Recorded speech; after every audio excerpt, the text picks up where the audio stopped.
মানে অবস্থা আছে, এটা লাগবে এখন এই মুহূর্তে।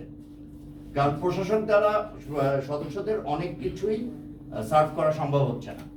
আচ্ছা ভাই, আপনি যেমন যে কথাটা বললেন, কিন্তু আমরা কিন্তু দেখতে পাচ্ছি আমাদের দেশে পাশের দেশের যদি উদাহরণ টেনে বলি, তাদের বক্স অফিস আছে, তাদের প্রযোজনা প্রতিষ্ঠান থেকে সবসময় এই জিনিসগুলো নিয়ে প্রেশারাইজ করা হয়।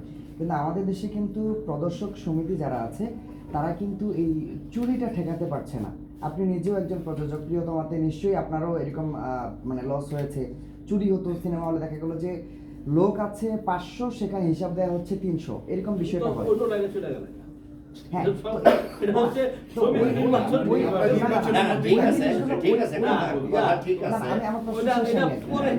আমরা যখন পাস করবো বা আল্লাহ তাআলা যদি আমাদের কপালে রাখে, তখন ওই প্রশ্নগুলো করবো, তখন আমরা পাইবার উত্তর দিয়ে দেবো। ঠিক আছে ভাই, 5ই আগস্টের পরে আসলে আপনাদেরকে এক ধরনের ট্যাগ দেওয়ার চেষ্টা করা হয়েছিল। আমরা এখনো দেখি যে ভাইয়া, এখানে রাজনৈতিক কোনো কথা আমরা অ্যালাউ করতে চাচ্ছি না। আমি আগে আপনাকে বিনয়ের সহিত আমরা বলি, আমরা প্রযোজক সমিতি একটি অরাজনৈতিক সংগঠন। সুতরাং 5ই আগস্টের পরে এবং 5ই আগস্টের আগের কোনো বিষয় আমরা প্রযোজক সমিতির ক্ষেত্রে মনে হয় কথা না বললেই বেটার হয়। বাকি আপনার উপরে। ভাই, আমরা দীর্ঘ সময় পর দেখেছি যে প্রযোজক সমিতি নির্বাচন একটা ডেট হয়েছিল, আবারও পরিবর্তন হয়ে আগস্টের 8 তারিখ গেছে। আপনার কাছে মনে হচ্ছে কিনা আগস্টের 8 তারিখ নির্বাচনটা হবে বলে? এটার উত্তর আমি দিচ্ছি। আজকে যে ট্রাইব্যুনালে যে মামলাটা হয়েছে, আপনারা দেখেছেন, আমরা কপি দিয়েছি। এটা হচ্ছে যে 15 তারিখে মামলাটা রুজু হয়েছে এবং মামলা নাম্বার 8 2026।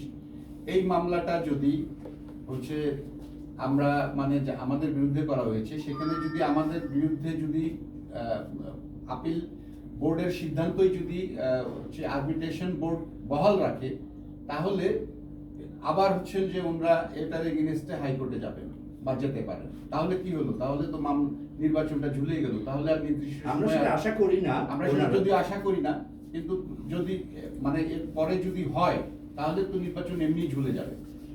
নির্বাচন তখন আর হচ্ছে যে ওই নির্ধারিত সময় নির্বাচন হবে না। আমরা আশা করছি যে প্রযোজক সমিতি নির্বাচন দ্রুত সময়ের মধ্যে হোক। তবে যদি আপনারা নির্বাচিত হন, ব্যালট যুদ্ধে যদি জয়ী হন, সেক্ষেত্রে প্রযোজকদের স্বার্থ রক্ষায় আপনারা কি কি করবেন? আমরা সেটা আমাদের ইখতিয়ার দিব। আমরা আগে আমাদের প্রার্থিতা হচ্ছে এই যে জটিলতা, এইটা আরবিট্রেশনের শুনানি শেষ হলে যে রায় হবে, রায়ের পরে আমরা আমাদের প্রচারণায় আমাদের ইখতিয়ার আমরা ঘোষণা করব। আমরা নির্বাচিত হওয়ার পর আমরা কি করব আমাদের ইন্ডাস্ট্রি। আপনার সময় একটা প্রশ্ন, যে বাদীরা তো অভিযোগ করেছে এবং আপনারা বললেন যে মিথ্যে অভিযোগ। যদি অভিযোগগুলো একটু বলতেন যে কোন কোন বিষয় আসলে তারা অভিযোগগুলো করেছে।